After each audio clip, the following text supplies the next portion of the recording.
Getting into the Pokemon trading card game is easier than ever before, but with dozens of products, multiple formats, and thousands of cards to choose from, where do you start? If you're building on a budget, then there's always the trusty theme deck. With a bit of cash and a lot of creativity, you can build something bold and battle ready. You're watching Deck Boss.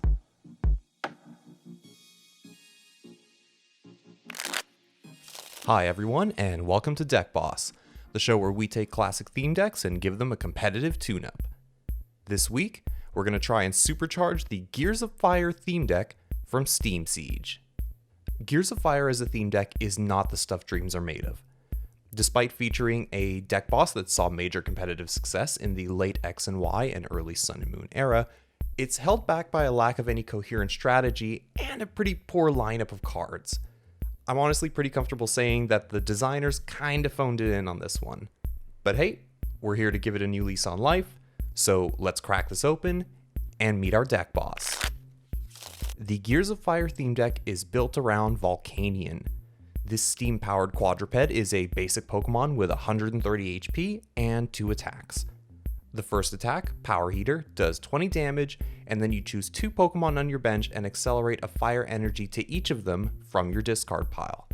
The second attack is Steam Artillery, which costs 3 fire energies and does 100 damage.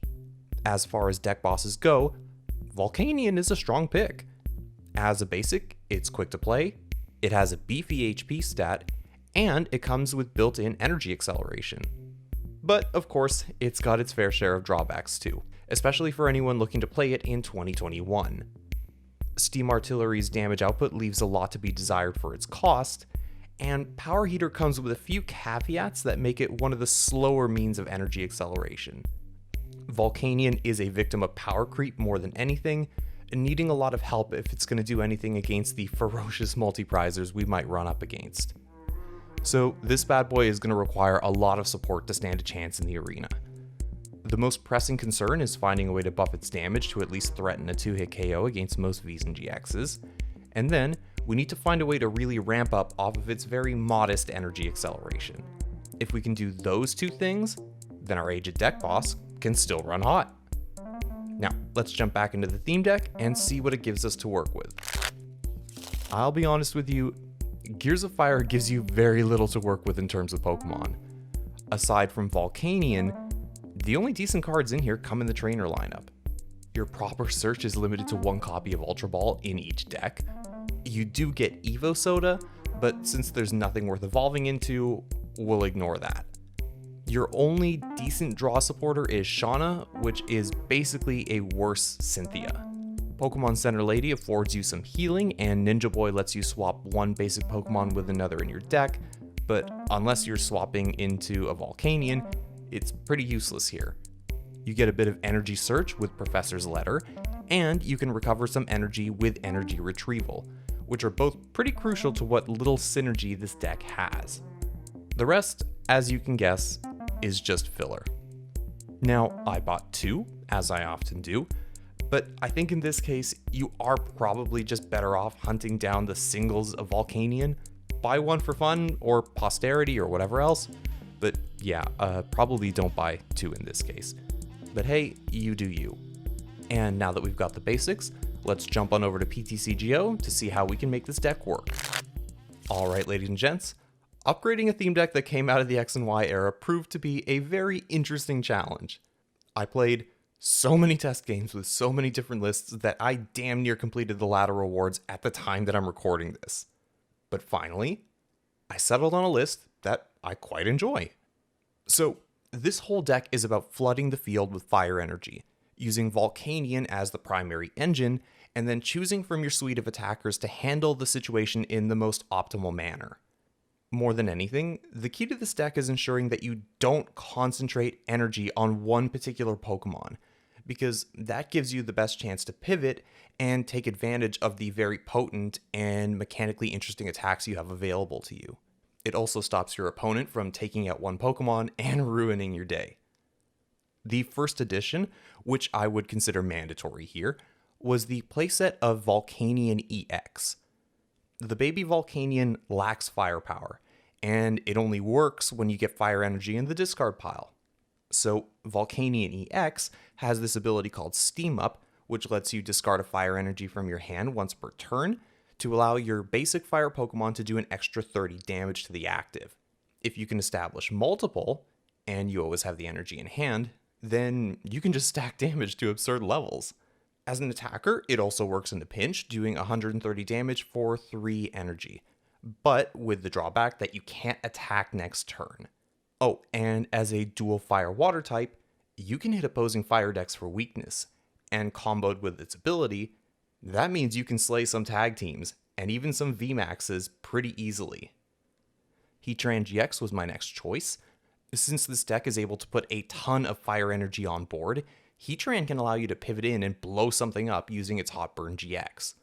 For every fire energy attached to Heatran, Hotburn GX does 50 damage, and thanks to its ability, it can move fire energy from your other Pokemon on the board to itself when it switches into the active, facilitating the play pretty well. It also has a similar 3 for 130 attack like Volcanion EX, which can be boosted with Steam Up to do pretty respectable damage. Turtonator was the innovation it took me so long to stumble upon. For a while, this deck lacked the ability to consistently output big damage, relying on Heatran more than I cared for, and basically having a one-and-done situation. This guy has one attack that made all the difference. For 3 fire energy, Explosive Jet does 50 damage for every fire energy you discard from your Pokemon in play. Note, you can discard from any of your Pokemon in play, not necessarily just Turtonator. Now, because Volcanion accelerates to 2 Pokemon, and we have a ton of energy acceleration in general, it's pretty easy to flood the field with fire energies, making this attack live quite often and with devastating results. It's also a dragon Pokemon, which on the one hand means it's not weak to water like everything else, but also it can't have its damage boosted by Steam Up, so that's something to keep in mind, but honestly, you don't need the damage buff in most cases. Victini Prism Star is great for a one-time burst of damage, doing 20 times the number of basic energy in your discard pile, and then returning all of those basic energies to your deck. It's a great way to refresh your resources while doing damage, and a fun fact is that you can essentially buff its damage while using Steam Up, allowing you to drop more fire energy into your discard pile, while also stacking an additional 30 damage on top, which is pretty nice. Oranguru is here for its instructability. This deck tends to burn through cards in hand pretty quickly, so getting to refill it up to 3 cards is actually really nice here. On to our trainers, we've got 4 Nest Balls and 2 Ultra Balls. All of our Pokemon are basics, so these are basically Omni Searches. Ultra Ball is here specifically because it was available in the theme deck, and provides a way to get fire energy in the discard pile to fuel Volcanion's first attack. Max Elixir allows you to accelerate any energy from the top 6 cards of your deck to one of your benched basics, and since we play a healthy count of fire energy, it's a great way to cheat an energy or 2 into play. Ordinary Rod lets us refresh up to 2 Pokemon and occasionally up to 2 energy into the deck. Usually you want your energy to stay in the discard pile, but there will be situations where you need to put 2 back so that you can search them out and then hit a Steam Up or a Welder. So this combos really well with a couple of our stadiums, and is just a great way to get a key attacker back, like an extra Volcanion EX you might need in order to do a Steam Up to push for a bit more damage. Fire Crystal lets you get up to 3 fire energy from your discard pile into your hand, usually to pair with Welder or to use Steam Up. This is a must play at 4 because you are going to be burning through that fire energy very quickly. Switch and Escape Rope allow you to pivot around, which is crucial because Volcanion EX can't attack twice in a row, and with a hefty 3 retreat cost, you need to get it out of there somehow. Escape Rope can also force out a threat and bring up something a little easier to KO, which is very nice in a pinch. Heat Factory Prism Star lets you dump a fire energy from your hand to draw 3 cards, which comes in handy during the early game when you want to get your discard pile loaded with energy, and keep your hand full as you start blazing through your resources. Giant Hearth lets you ditch a card from your hand to grab 2 fire energy from your deck, which basically keeps the fire engine of this deck rolling. Fighting Fury Belt is our only tool. It's an interesting inclusion from the X and Y era. It gives a basic Pokemon 40 extra HP and lets them do 10 more damage to the enemy active.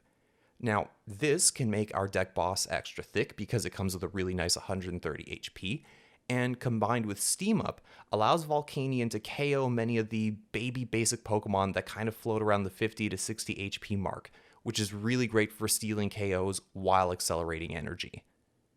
Welder acts as both draw power and energy acceleration, getting a ton of fire energy into play and letting you refresh your hand a little bit. Typically, you'll use this to charge up Turtonator or a Volcanion EX for an emergency attack. It can also be used to help set up the field for when Heatran is able to swing in and do big damage.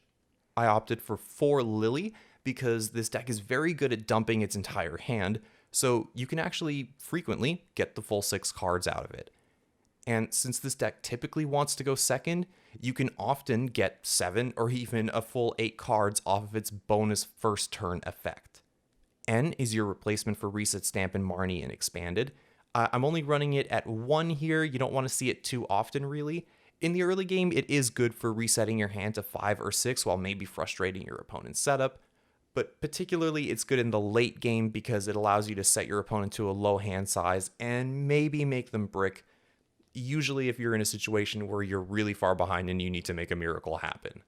Guzma allows for some pivoting action, facilitating plays with Heatran GX, Volcanion EX, and even Turtonator. This deck is basically always looking for opportunities to steal KOs when possible, and when your board is fairly well established with a lot of energy in play, Guzma can let you take a KO that can really swing the game in your favor. It's also great for rescuing the very thick Volcanion EX from the active, and hopefully setting up a KO while you're doing that. And finally, we play 13 Fire Energies because you need a lot for everything going on here. If you don't open energy in this deck, it's not always easy to get it onto your active Pokemon, so yeah, 13 is the magic number. You want to see it as much as possible. It makes your max elixirs work and go burr. It's a fire deck. We're playing lots of fire energy, okay? And that's the deck. Admittedly, it's a pretty significant facelift from what we were working with originally, but considering what Gears of Fire gives you to work with, and the fact that Volcanion is a deck boss from way back, it was kind of necessary to go ham. And I think it works. It's a deck that can ramp up pretty quickly and hit some stupid high numbers, as you will see in the upcoming games. And without further ado, let's jump into some games and see how this aging deck boss fares in 2021.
Now, I was not expecting that. The first game was some very fun back and forth, but oh my god, running up against a Volcanion mirror was amazing. I was surprised actually by how slow both games started out, but thankfully the deck boss was thick enough and useful enough while stuck in the active to let me set up and eventually start taking some KOs.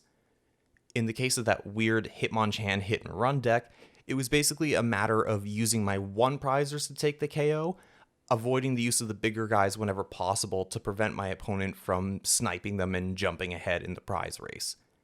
Managing how and when I took my prizes also became really important the moment I saw Baby Buzzwole hit the board, but I think we navigated that pretty well.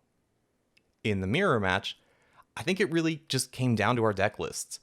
I don't think my opponent was running a lot of gusting options, which meant that despite us both flooding the field with energy, they actually lost the initiative when they sent up Talonflame to take the first KO. Once I was able to jump ahead in the prize race, I could always pivot around and gust up vulnerable 2 prizers to eliminate with my 1 prizers, which meant that I would pretty much be able to stay ahead the whole time. And once I got down to 2 prizes with 2 Volcanion EXs ready to go on my bench, it pretty much sealed the deal. So yeah, I'm actually pleasantly surprised by how this old card held up with a lot of support. I've been a big fan of the Volcanion from Unbroken Bonds, but man, I gotta be honest, this one from Steam Siege actually provides a lot more value over the course of a game. It is a real shame that it didn't get a theme deck that did it justice, so, I do have to reiterate here again, stick to the singles here, or, make a cheap trade for it on PTCGO if you want to give it a try. It's hard enough to find the theme deck out there in the wild, and your money is probably better spent elsewhere. But hey, it is fun, so there's always that. And as always, if you guys and gals enjoyed the video, please make sure to like it, leave a comment, and subscribe if you haven't already. Picking up this classic product has been really fun, and a great way to get my Pokemon fix while more recent sets have been damn near impossible to get your hands on. I know Expanded might not necessarily be everyone's cup of tea, but I do hope that through this series you guys can start to see it as less of a place for degenerate decks to reign supreme, and more of a sandbox where you're only limited by your creativity and deck building, and yeah, whatever you can get your hands on. It's a nice distraction from the fact that, most of us can't get our hands on the cards we really want to, especially the new stuff, and a lot of people are still really frustrated with Standard, so hey, it's a nice bit of a refresher, it's a great way to rekindle your love for the game when you don't, run into those really degenerate decks that fly around on the expanded ladder. And anyway, that'll wrap it up for this week. I will catch you next time with some standard Pokemon goodness. And until then, take it easy.